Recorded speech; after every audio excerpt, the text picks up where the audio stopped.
hi students, this is Priya Mahajan, your maths tutor, and once again I welcome you all on my channel Vidya Lake.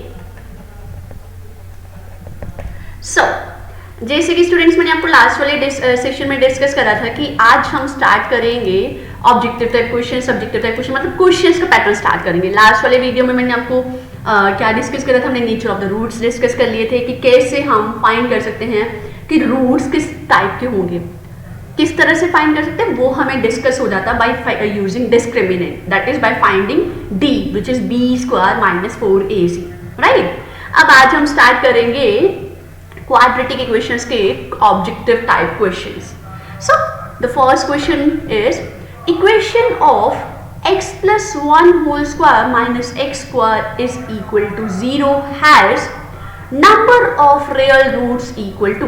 हमें बताना है कि ये जो हमारे पास इक्वेशन दी है इसके कितने रियल रूट्स एग्जिस्ट करते हैं।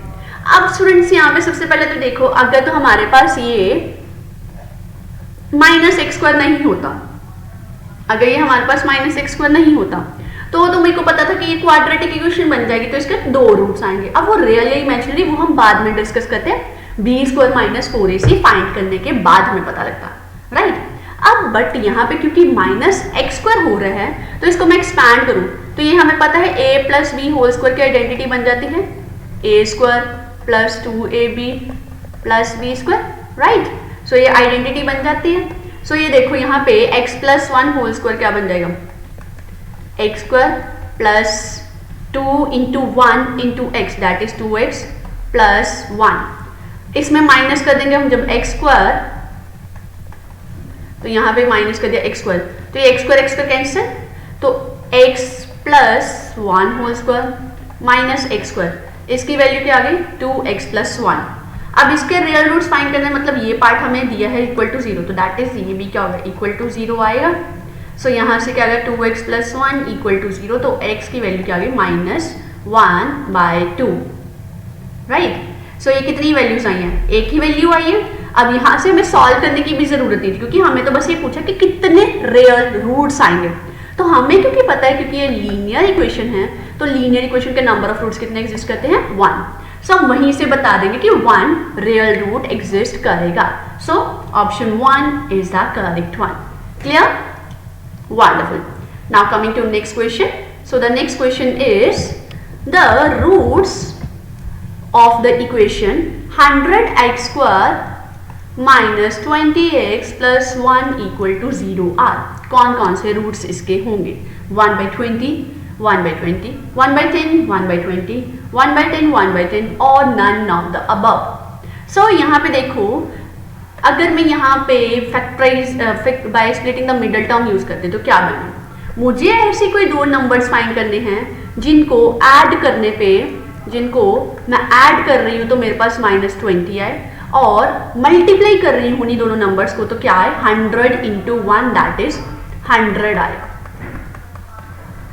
अब मुझे पता 10 + 10 20 होता है एंड 10 × 10 100 होता है। सो यहाँ पे क्या आएगा -20 चाहिए था तो -10 × -10, -10 प्लस ऑफ -10 इज -20 हो जाएगा, और यहाँ पे भी 10 × 10 100 हो जाएगा, राइट। सो क्या करेंगे, मैंने मिडिल टर्म को किस तरह से स्प्लिट करूंगी, फिर 100x² - 10x - 10x + 1 = 0। अब इन दोनों में से जो कॉमन निकलेगा, इन दोनों में से जो कॉमन निकलेगा वो हम कॉमन निकाल लेंगे। सो हम देखते हैं कि क्या आएगा हमारे पास 110, यहाँ से एक तो x कॉमन आ गया और एक दोनों में से 10 कॉमन आ गया, तो क्या रह गया 10x - 1, और यहाँ से 1 माइनस कॉमन निकाला तो क्या आ गया 10x - 1 = 0।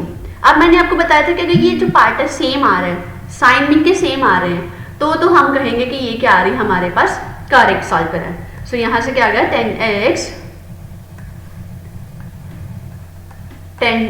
- 1 कॉमन निकल गया दोनों में से, तो क्या रहेगा इधर से 10x - 1 = 0।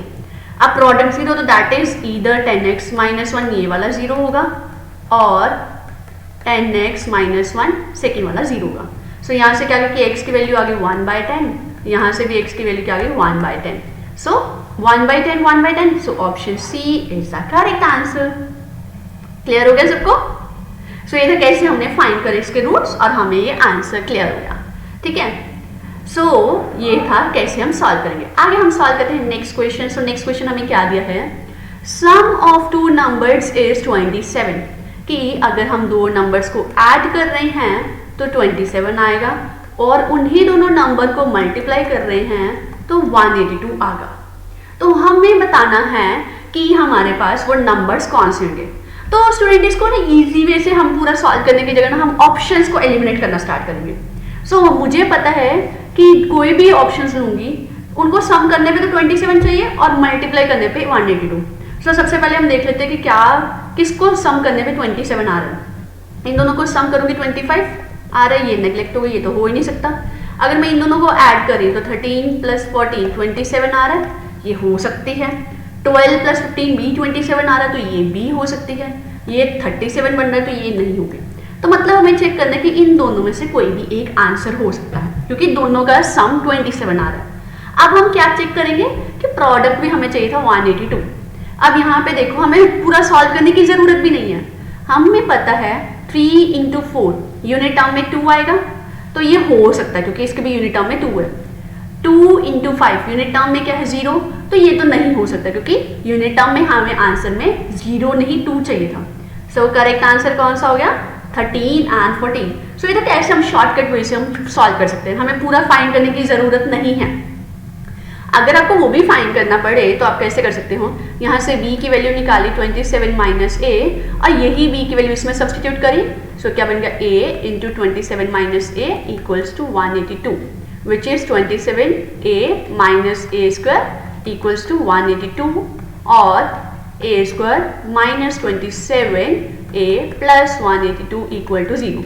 अब फिर से by factorisation, by factorising the middle term, splitting the middle terms use करके हम वैल्यूज फाइंड कर लेंगे। ठीक है, सो ये था किस तरह से हमारे पास आंसर्स आ जाएंगे। क्लियर हो गया? शॉर्टकट वे भी बता दिया और अगर आपको पूरा कॉन्सेप्ट के साथ वो भी हमने डिस्कस कर लिया। आई होप ये आपको क्लियर हो गया हो। वंडरफुल। अब नेक्स्ट देखो, नेक्स्ट क्वेश्चन क्या है हमारे पास, if 1/2 is a root of the quadratic equation this, find the value of m। तो ये बहुत सिंपल है, मैंने आपको क्या बताया था, 1/2 कुछ भी रूट हो अगर किसी क्वाड्रेटिक इक्वेशन का, तो उसका मतलब क्या है कि वो उस क्वाड्रेटिक इक्वेशन को सेटिस्फाई कर रहा होगा। तो 1/2 की इसका रूट है, तो दैट मीन्स अगर मैं इस इक्वेशन में 1/2 पुट करूं x की जगह, तो मेरे पास आंसर आना चाहिए था 0 के इक्वल। सो हम वही चीज यूज करेंगे। सो पुट और सब्सटीट्यूट x = 1/2, इसको मैं नेम दूँ अगर equation 1, in equation 1 we get क्या आएगा हमारे पास,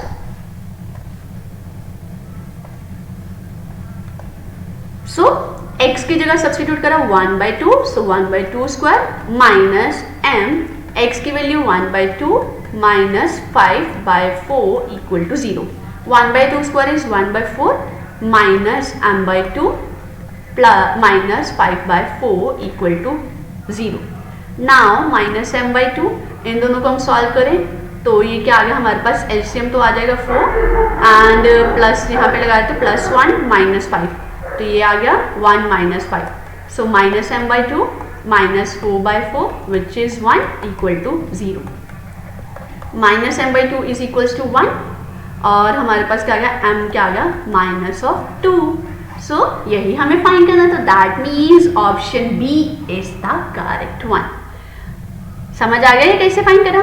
सो हमें पेपर में ऐसे क्वेश्चंस भी आ सकते हैं कि हमें रूट दे दिया है और उसमें कोई ना कोई हमारे पास एक अलग सा वेरिएबल यूज कर लिया और हमें उसकी वैल्यू फाइंड करने को बोल दिया।